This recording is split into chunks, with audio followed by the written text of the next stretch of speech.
What's up? Welcome into a special crossover edition of Locked On Wild and Locked On Blackhawks. We are your daily podcast on the Minnesota Wild and the Chicago Blackhawks. And we thank you for making both shows your first listen each and every day. Make sure to subscribe on YouTube and your favorite podcast platform so you don't miss out on any new episodes throughout the week. Today's episode of Locked On Wild and Locked On Blackhawks is brought to you by Game Time. Download the Game Time app, create an account, and use code LOCKEDONNHL for $20 off your first purchase. On today's episode, Jack Bushman of Locked On Blackhawks joins us to talk about a 3-2 win for the Minnesota Wild, in which the Blackhawks got out to a 2-0 lead. The Wild rallied to tie and then to win. And the officials were watching another game, evidently. So we'll talk about that. We'll talk about Connor Bedard and some of the particulars from today's game as well. My name is Seth Toupal, host of Locked On Wild since 2021. Joined by my good friend Jack Bushman of Locked On Blackhawks. And Jack, Black Friday special. The NHL had like 9 games that started before 3 o'clock today, which is just a great way to do that with everybody out shopping. Just have all the games on during the afternoon so that people come back and they're like, wait, the Wild won? The Blackhawks lost? The Seattle Kraken gave up 7 goals to the San Jose Sharks? Just kind of an odd day, but it was fun to have like every team in action today. It just was a little indicative of a couple of teams that looks like they had plenty of turkey yesterday. Yes, it was definitely a little bit of a slow start to this one, which I think was pretty predictable with the timing of the game, as you mentioned, 1 o'clock in the afternoon, the day after Thanksgiving. I imagine most of these players wanted to enjoy the day with their families, and I'm sure had some good food to eat. So, yeah, the timing of the games, I don't quite understand it, Seth. I like pumping out all your big guns on one day and getting attention for the league. I like it, but it just feels like they went with almost an NFL strategy and forgot they're not quite the NFL, that everyone is just automatically going to tune in when the games are on, like the National Football League gets. Because I definitely wasn't ready for the 1 o'clock start, and I'm sure there were many other fans and people covering those said games that felt the same way. But nonetheless, there was a hockey game that went on, and it was, a typical game that we've seen on my side of things for us Blackhawks fans out there numerous times this year. And actually, Seth, Blackhawks have now had the lead or been tied after 20 minutes in 8 consecutive games. They can get off to good starts. They can put together good periods, and they're a good defensive team. They did a lot of good things defensively in this game. Kirill Kaprizov didn't go crazy. They allowed 3 goals, but 2 of them were kind of fluky. One, Peter Mrazek saves literally 999 times out of 1,000. Another banks in off of Connor Murphy, and the Blackhawks just don't have enough offensively to overcome those deficits. And, when you're this offensively challenged, Seth, the mini blunders can really, really cost you. And that's kind of what we saw today, unfortunately, because the Blackhawks have played a lot of games like this, and they deserve more wins than they have. And they just lack the firepower, my man. And I think we saw that in the first matchup between these two teams. And this was something that I tried to kind of key in on before the season even started. Is I know the numbers are lopsided in this series recently, but this is a Chicago team that is trying to, they're trying to continue to build steps up the ladder to where these games are probably going to be a little more competitive than they've been in years past with the players that have been added at the deadline. Oh, and then Ryan Donato has 10 goals so far this season. He scored twice against the Minnesota Wild, adding to the list of players that score against the Minnesota Wild after leaving the Minnesota Wild. How surprising has Ryan Donato been to this Chicago mix so far this year? Oh my gosh, it's been so needed. Ryan Donato leading the team in goals, I don't think was on anyone's bingo card at the quarter mark to begin the season. He's been excellent, but I'll tell you what, Seth, there hasn't been really anything fancy about how Ryan Donato's gone about his business. It's not like he's turned into this new bona fide sniper on the power play who's hammering home one-timers or anything. No, he just plays a straightforward, simple game, fires a lot of pucks on net. Even the second goal that he scored on the power play, Seth just got the puck right away over there at the left dot after a nice play by Connor Bedard at the right boards to move the puck over there. Just gets the puck and puts it on Cage. A deflection, has the puck bounce past Marc-Andre Fleury, bing, bada, boom, his second goal of the game. He scored a lot of goals that way and just going to the dirty areas, crashing in on rebounds. His first goal of the game, just a turnaround shot from out in front of the slot, just winning those types of battles and finding themselves in good spots. There hasn't been anything fancy about it, and the Blackhawks just really have needed more of that out of their key guys. And that's really been the biggest disappointment, Seth, is, we're getting good play from Ryan Donato. We're having guys who are putting together good seasons, but it hasn't been the impact forwards, particularly the ones that were brought in this offseason, like Teuvo Teravainen, Tyler Bertuzzi, Taylor Hall. Those guys haven't been good enough, so it's kind of almost canceled out the strong performance that we've got from Ryan Donato offensively, but he's been excellent, and it's been great to see. And, on the flip side, after that Donato goal, it seems like that's been the MO for Marc-Andre Fleury at this stage of his career, now officially 40 years old, winning on his birthday, always nice. But it seems like that's kind of the MO for where he's at in his career is if you can get to him early, you can probably get at least one on him right away. He had the one in his most recent start where he was getting set up to bat the puck towards the boards on the right side. Puck takes a weird bounce off the sheet, and it ends up going 5-hole. Now, to be fair, he was maybe setting up for a little more flair than he needed to on that type of a play. But after that, like after the early goal, it seems like he has done a really good job of tightening things up and not allowing any additional chances. Chicago scored pretty quickly in the second period. And at that point, you're like, oh boy. But we saw the vintage Fleury again. He sprawled out to make a couple of key saves. He had another one of those where he's laying on his back and he's able to just wall it out. I don't know how a person is coordinated enough to do that. Like I can barely coordinate sitting down and tying my shoes, let alone like sprawling out in the crease to stop a puck from going in. But the numbers continue for him to be pretty good, 5-0-1 now on the season. And he did a great job as the game went on of just stopping Chicago from getting anything going. But that defense, though, that Minnesota Wild defense, they get a little bit of adversity early on, and they just turn the clamps and tighten the screws. And next thing you know, you're sitting on 22 shots for the game after a nice little volley to kind of get things going. Yeah, no. And whenever Fleury did get tested in those final two periods when it felt like the Wild started to get settled in a little bit more, he came up with the big saves. The Craig Smith breakaway, I think, was one that really could have been a little bit of a turning point in the game. Blackhawks already gotten a couple past him. They were the ones who had a little bit of added mojo early on in the game. So I thought that was an opportunity to, when they score 3 goals this year, Seth, that's kind of their magic number. When they score 3 or more, you like their chances because defensively they're capable of limiting you, and they've gotten some really good goaltender play for the most part this year. But yeah, Fleury came through with some big saves, and then late in the game, some interesting penalty calls, but also it felt like the Blackhawks, when they had their extra attacker out, when Peter Mrazek was off the ice, they couldn't get any real sustained pressure to go and tie that game. It was kind of too little too late at that point. Yeah, the game really flipped in the span of about 60 seconds with Kirill Kaprizov, shocker, leading the way, and Marco Rossi gets the first goal. And then Jared Spurgeon on his birthday as well gets a couple of goals. As you talked about, maybe not, there was some puck luck involved in both of them, to say the least. But that's just... You just saw the blueprint for this Minnesota Wild team for most of the season. Obviously, at the beginning of the season, they were getting the early lead all the time and were being able to hold it. Now there's been a little bit of a course correction to where other teams have gotten the advantage first, but the Wild just calmly go about their business and they're able to rally to tie and then to take the lead.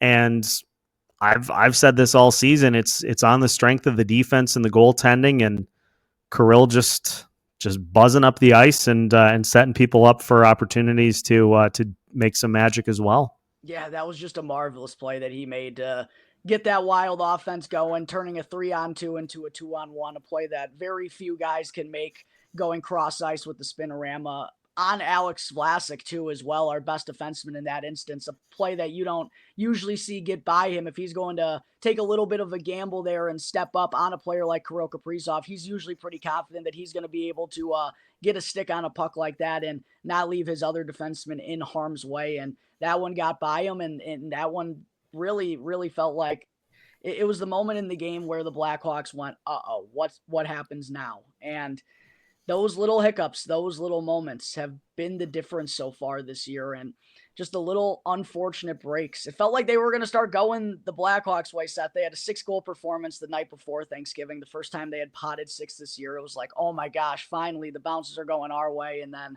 a crazy bounce off of Connor Murphy. Jared Spurgeon, it almost looked like he tried to do it on purpose. And if he did, hats off to him, because Murph was standing right there in the crease. And sadly, he's been the culprit of a couple of those this year. And then, just Spurgeon's birthday luck, I guess, on that second one, because Peter Mrazek has truly been the backbone of this team. I mean, he has been spectacular. And I can't even think of another goal off the top of my head where I've been like, wow, that's one that Peter really has to stop. And it's just the most unfortunate time for this Blackhawks squad. Just, what can you do? Weird game of hockey sometimes. That's what I texted you. This is just such a weird game. There's no predicting it at any point in time, and unfortunately went against us. And it's just kind of been the story of the season, Seth. And that's, we talk about course correction. In the first game between these two teams, Mrazek goalied his way to a win for Chicago in overtime. And then you have the other shoe dropping and a couple of puck luck goals that go the Wild's way. So as I always like to say, everything always balances out. Yeah. As Liam Neeson said in the Phantom Menace, there's always a bigger fish. Things just have a way of balancing themselves out over the course of an 82-game season. That is very true. I will say it was nice to finally get back in the W column against the Minnesota Wild a couple of weeks ago. Thankful that Peter Mrazek was able to put together that performance to spearhead that 2-1 overtime victory, because it had been far too long since we had gotten the job done against this Wild bunch. We have a lot more that we're going to discuss. We're going to talk about Connor Bedard, whose numbers are a little bit lower than I think a lot of people would expected they'd be so far this year. We're also going to talk about the Minnesota Wild special teams, because I'm starting to call it the low power play as opposed to an actual power play. And I want to get your thoughts on something that Chicago did to try to disrupt. And we're going to talk about ref show, because the officiating has just collectively been an eyesore for large parts of the season, and it seems like it's happening in every game, every sport. So we'll talk about what the NHL could do to maybe help mitigate this a little bit, all as we continue today's episode of Locked On Wild and Locked On Blackhawks after this. Today's episode is brought to you by Game Time. Game Time has a new feature called Game Time Picks that makes getting tickets for your favorite live events even easier. Game Time Picks filters out the fluff to show you only incredible deals on great seats, so you don't have to waste time searching through thousands of tickets. Whether you want to see Connor Bedard and the Blackhawks in action, whether you want to see Kirill Kaprizov take the ice at the XL Energy Center, whether you want to see whoever is the new coach for the Chicago Bears take the field at Soldier Field, you name it, you can find great tickets for all of the teams in both of these cities by heading to Game Time. Take the guesswork out of buying tickets with Game Time. Download the Game Time app, create an account, and use code LOCKEDONNHL for $20 off your first purchase. Terms apply. Again, create an account and redeem code LOCKEDONNHL for $20 off. Download Game Time today. What time is it? It's game time. Today's episode is also brought to you by Built Rewards. PSA for anybody who rents. If you haven't heard of Built, you are going to thank me. Earning rewards on rent is now a reality when you pay your rent through Built. You don't even have to check with your landlord to start earning points that you can use towards flights, hotel stays, fitness classes, and even your next rent payment. Let me break it down for you. There's no cost to join Built, and as a member, you'll earn valuable points on rent and on your everyday spending.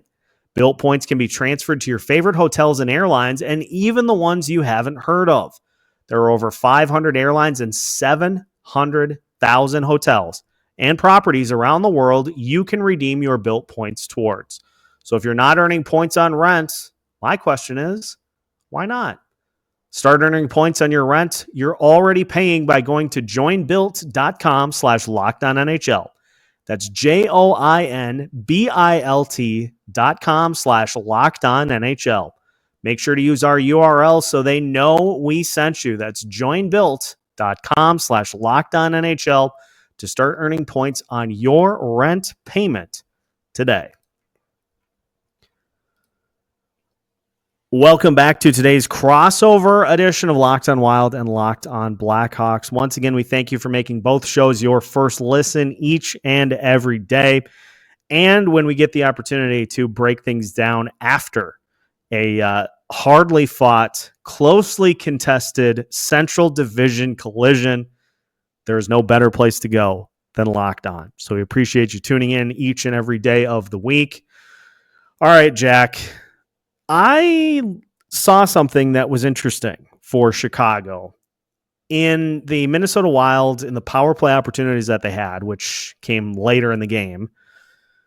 The Blackhawks were using a player to try to shadow the drop pass person, the drop passer, or the drop passee for the Minnesota Wild. And it seemed like it made life very difficult for Minnesota to even gain the zone on their power play opportunities.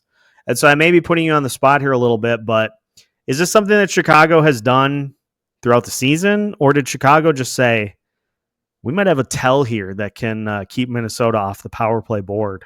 You know, quite honestly, Seth, it hasn't been something I've really noticed, and I don't believe it's something they do frequently. But what is funny about it is they use the drop pass very often on their power play, and they've used it for, probably over a decade, going back to the Patrick Kane days. That was the way they went about it on the man advantage, was drop it to Patty Kane, let him walk into the offensive zone. And quite honestly, I don't recall the Blackhawks power play in 2015, 2016. I was a little young at that point in time. But since I've gotten into covering this Blackhawks team, really since about 2018, 19, those back years of the dynasty era, but there was still Patrick Kane was there, Jonathan Taves, Alex DeBrincat was off to a really good start to his career. There was still a lot of talent, Duncan Keith on the back end. And the Blackhawks power play really has never been good. I think they've been top 10 in 1 year since I've covered them. And a lot of people point to the drop pass as being a symptom of that, because it feels like it's one of those things where everyone sees it coming. Everyone knows who's about to get the puck. I particularly don't really like it with Connor Bedard. It feels like it hasn't helped his zone entry rate in terms of using it on the man advantage. So I do wonder if Luke Richardson, who is a defensive-minded head coach, a former NHL defenseman with over 1,500 games, I wonder if he's recognized that just completely stymieing his entries on the power play this year and saw the Minnesota Wild kind of utilizing the same tactics and is like, well, boy, oh boy, this is shutting me down. Let's see if it's going to work against these guys. And it happened to kind of slow him up a little bit. It hasn't been something that I've noticed consistently, but I am for sure against the drop pass on the power play. I don't know if you feel the same way or your fan base feels the same way about it, but I know our Blackhawks fans are passionate about it over here. I don't know why, but visually, I think it was the Florida Panthers and maybe the Edmonton Oilers that do this primarily. I just love having three guys go in at once, and you have either the guy in the middle be the one with the puck, and he can go left or go right, depending on how much attention crashes to him. Or you start it with the guy on one side of the zone, and he can go middle if his route is obstructed. That just seems much more visually pleasing to me, because I still do it, and it probably is just something I'm trying to be vindicated by with the lack of success the power plays had recently. Every time I see a drop pass, I'm like, you know where it's going already. Like it's not going to work, right? Like, you're not fooling anyone. If you're playing cards, you might as well flip your hand over. I know. And I feel like there are certain players in this league who can get away with it because they have lightning speed like a Connor McDavid, but Yeah. those players are few and far between. So yeah, it's certainly not my favorite thing, but I do wonder if Luke Richardson has just watched it work against him this entire year and he's like, if you can't beat him, join him. Yeah. If I can't beat them, I may as well try to defend them the way other teams have defended us and Right. see if it works. And it did. The Wild went 0 for 2. Chicago went 1 for 3 on the power play. Don't even get me started on the Wild penalty kill. Like, I just don't want to talk about it. Like, they had 2 good kills, but it seems like every kill in which they give up a goal, they do like 90% of what they need to do. And it's always that last 10% that leads to a goal for the opponent.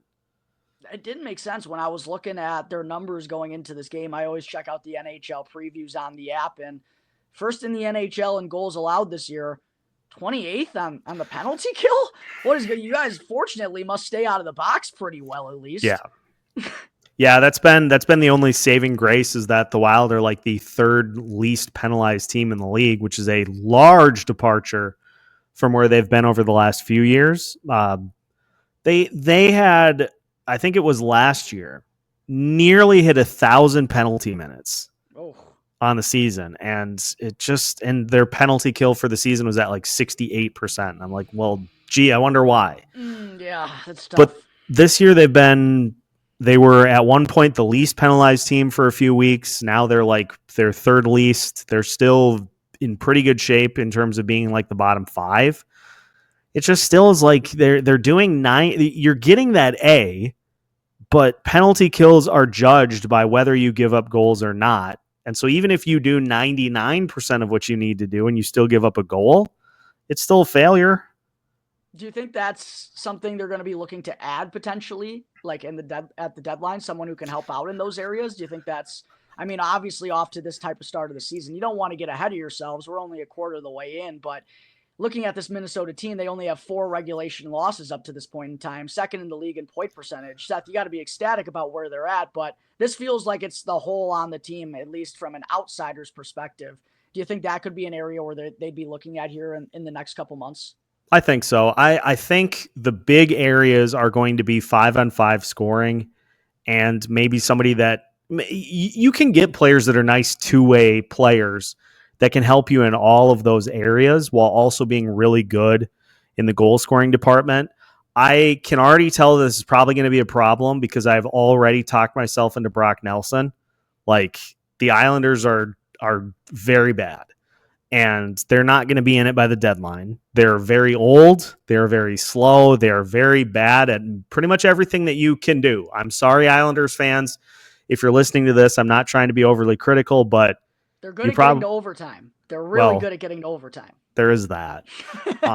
I'm sure Islanders fans are listening to this, though, and being like, well, he's not wrong. No. But I'm like, Brock Nelson's going to be a free agent at the end of the year. He is a great face-off guy. He's good offensively. He's good defensively. He's not a like fringe top 6 guy. He is a top 6 guy. So you add somebody like that into the mix, and John Hines has mixed and matched lineups like Dr. Frankenstein this year. Just gives him another weapon that he can use. He really likes to, especially late in games, he really likes to play center matchups to try to win faceoffs. And you add a guy like Brock Nelson into the mix who can score, who can win faceoffs. He's winning them at 56% this season, which is pretty good. You add a guy like that to the mix, and that gives you another one of those, like, I got a king of diamonds in my hand now that I can play whenever I want. I just would love to see it happen, but knowing how my luck works, it's going to end up that the Islanders go on some sort of a run, or like, I'm not even going to say that because I don't want to jinx it. I was going to say some other team in the Central Division is going to go get a guy like that. But it'd be that, or if Vancouver would somehow fall out of it, Brock Besser. But I do get the sense that the Wild are going to do something to try to help further what has been a really good start for them this year, and a start that feels sustainable. Because even if the offense kind of goes hot and cold, the defense and the goaltending really haven't this year. And those are the things that you build a team on to win championships. And those have been the strongest parts of the team all season. Call that a good foundation, my man. Yeah, it's definitely a good foundation. Unless you have a game that comes down to some key calls one way or the other. We'll talk about some head scratchers and why it just feels like it's time for the NHL to do something, because it's not getting any better. And I'll give you a hint. It's starting to go the other direction. So we'll talk about the officiating. We'll also talk a little bit about Connor Bedard and his start to the season. We got a lot to get to as we finish today's episode of Locked On Wild and Locked On Blackhawks after this. Today's episode of Locked On Wild and Locked On Blackhawks is brought to you by FanDuel. Get ready to tackle the NFL action with FanDuel, America's #1 sportsbook. Because right now, new customers can bet $5 and get $150 in bonus bets if you win. The FanDuel Sportsbook app gives you everything you need to place live bets on the NFL all in one place. So when you get a hunch in the middle of the game, you can check out the latest stats, view live play-by-play, and so much more on the same page where you place your bets. Just visit FanDuel.com to join today. And you'll get started with $150 in bonus bets if you win your first $5 bet. That's FanDuel.com. Never waste a hunch and make every moment more with FanDuel, an official sportsbook partner of the NFL. Welcome back to a special crossover edition of Locked On Wild and Locked On Blackhawks. Once again, we thank you for making both shows your first listen each and every day. Make sure to check out both shows as we guide you through the rest of the season, as Chicago tries to keep closing the gap between the rest of the Central Division teams, as the Minnesota Wild keep trying to keep pace with Winnipeg at the top of the Central. All right, Jack, let's dive into it, because it's something that's gonna get me frustrated, because it's something that we have to talk about almost every game. I don't like to do it. Locked On Wild listeners know that I make a point to really try to just distance from the officiating, because my whole thing is there are a handful of other incidents throughout the game or events throughout the game that impact the outcome equally as much as a blown call does. That being said, there were a few in this game, to say the least, that don't make no sense. It just the one that I'm going to point to is the icing at the end of the game. The Blackhawks had pulled the goalie. Peter Mrazek was on the bench for the extra attacker. Yakov Trenin sends the puck down to the other end of the ice. Marcus Foligno clearly wins. He clearly gets there first. There is no even debating that. And he gets the puck. He fires it into the empty net. Hold up. Wait a minute. The officials blew it dead due to an icing. What makes it even better is that the next faceoff came in the neutral zone. Yeah. Which is a clear indicator that it was not icing. And it was their third arguable blunder in about a 6-minute stretch.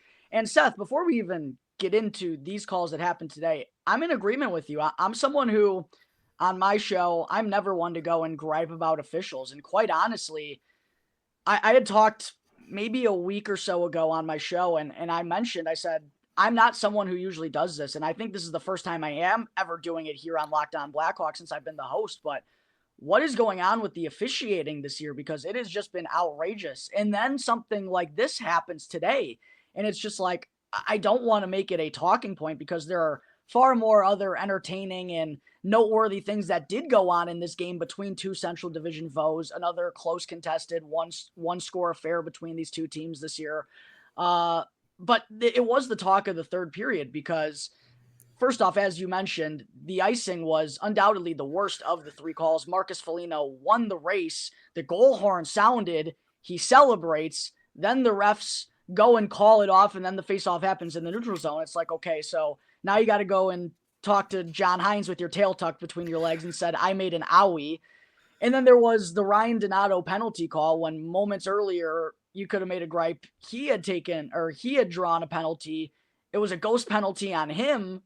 It was a brutal stretch officiating wise to close out the game. And listen, if it happens every now and then, if this was the first time it happened this year, I promise you, Seth, we wouldn't be talking on today's show about it. But I feel like the officiating and the lack of good officiating has been more, it's been worse than it's ever been in the NHL, in my opinion. And I've always been someone who's given the NHL officials a lot of credit because in terms of them, the NBA and the NFL, who deal with a lot of officiating calls, Major League Baseball obviously is one too, but it's kind of a different situation. Out of those three, the NFL, the NBA, and the NHL, I've always said the NHL has the best refs, but this year, it feels like something's gotten away from them, and I don't know what it is, but this has happened too often, and again, we're only 21 games into the year now. And I continue to see, I think the one that aggravates me the most is when an official is standing right by something that's going on and just is oblivious to it. It could be, there could be two cars that hit head on and they don't see it. This happened. Ryan Hartman was getting basically held down. I think it was against the Winnipeg Jets, and Matt Boldy goes over to try to help. And he gets called for the penalty because he came over to try to help Hartman get off the ice. And it's like, well, what about the player that is holding Ryan Hartman down? Like, why aren't you doing anything about him? You got to call what you know and not what you think. And the Connor Murphy tripping in the third period that happened today was clearly not a trip. Clearly, I think it was Marco Rossi or whoever it was had gotten caught an edge and clearly fallen over. And that was the second penalty the Blackhawks took in the third period. And this is when they're trying to claw their way back down a goal. And feels like those are ones that in a close contested game late, you got to leave. And you clearly didn't know it was a penalty because we saw in the replay it wasn't. So, you got to call what you know and not what you think happened. You got to be 100% positive. And even on the Foligno icing, he didn't put his hand up and blow it dead when it should have been ruled icing. So it was like, what is going on here? It's a clown show, and the NHL is better than this officiating-wise historically. Yeah, you're spot on in that it just seems like officials are calling what they expect to happen based on a couple players get tangled up, and because this player went down, well, it's got to be a trip or it's got to be something because that's the only way that makes sense. It's like, well, no, look at what happened is they got tangled up, or on the Trennan the clearing attempt all the way down. Well, that has to be an icing because there's no way anybody from Minnesota is going to be able to get there before Chicago. It's like, you don't know that. You can't make that call. And this is something that Locked On Wild listeners have called for, and I've kind of mentioned it myself because I think it's a great idea. I think we need a pool reporter. I think NHL games need a pool reporter to talk to reporters after games because there's no other way to get accountability other than having the officials have to answer for some of these calls. That's the only way that you're going to get it to improve. It's like, well, I don't want to keep answering these questions, so I better pick my game up here a little bit. Yeah, it's in every sport. I mean, NFL happens all the time. The officials never have to answer for why they did the things they did. You can even go to UFC and the judges. People have a lot of issues with judges, and no one has to ever talk to these guys. And there's the problem with them not being full-time employees, and there's that battle between it. And it just really feels like, for the amount of money that these professional sports leagues are raking in these days, you got to have a more buttoned down situation with your officials to hold the integrity of your games together, especially when, we're doing ad reads for FanDuel every GD day here on the podcast, and we're watching this happen in the final minutes of a hockey game where I'm sure there were some people laying back on their Friday afternoon who had some money down on the Chicago Blackhawks thinking, I just got robbed here. What did I just watch? Yeah. Or someone who had the Minnesota Wild -1.5. Sorry, bud. That's tough. Sorry, bud. Well, the one just to kind of wrap this up, the one earlier in the week that just really got me was I think it was last week's Thursday Night Football game where they said that they couldn't use the pylon cam to rule on a touchdown because not every field has them. It's 2024 in the NFL. You are making more money than some countries, and you can't put a pylon cam in every stadium. Yeah, right. That seems a little sus, as the kids say. But I don't know. It's something that every team is dealing with. So I guess I take solace in there have been far worse calls that have had far bigger impact on games than an empty netter to go up by 2 at the end of the game. But like you said, the people that had the Wild -1.5, there were probably glasses, mugs thrown, loud expletives in sports bars, because that's just where we're at with sports now. Is there people have a monetary stake in these games, and when stuff like that happens, it has a real impact. Yeah, right. It just where these leagues are, the year that we're in. I mean, you got to pick different battles. These are ones that are musts these days to hold the integrity of your game and your league. And I don't know if they care about that enough, quite honestly. I think they just care about the dollars. Figure out what goaltender interference is. Oh my goodness! What's offsides? What's a catch? What's a catch? What's offsides? Oh, that was another one the other day where the Wild had a goal overturned because there was a, like, frame by frame, there was a bit of white between the skate and the line before the puck crossed. And I'm like, if we're doing frame by frame, we have lost the mark here. Like we have missed the mark so much. Right. Then again, if it was a team playing the Wild and they found that, I would say, hey, credit to the replay center for going as far as they needed to do to overturn the goal. I don't know. It's wild.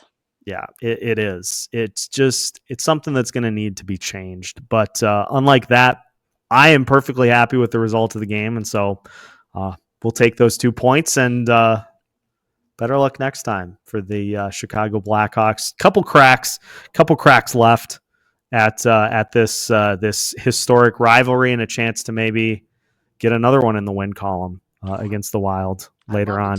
Love to take the season series somehow. I mean, I don't even know if that's happened in the last half decade. So no, I don't think it has. 2 wins in a year, I'd take that. Against this Minnesota squad. That'd be progress. Well, that's going to do it for today's episode. Appreciate you joining, Jack, and hopefully listeners like this. I haven't done one of these like true, like in-depth post-game breakdowns for a long time.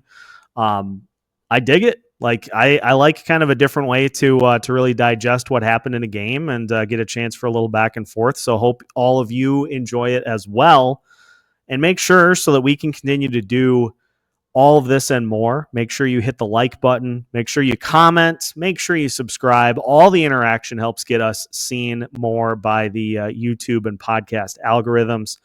So make sure to interact and share. Tell your friends.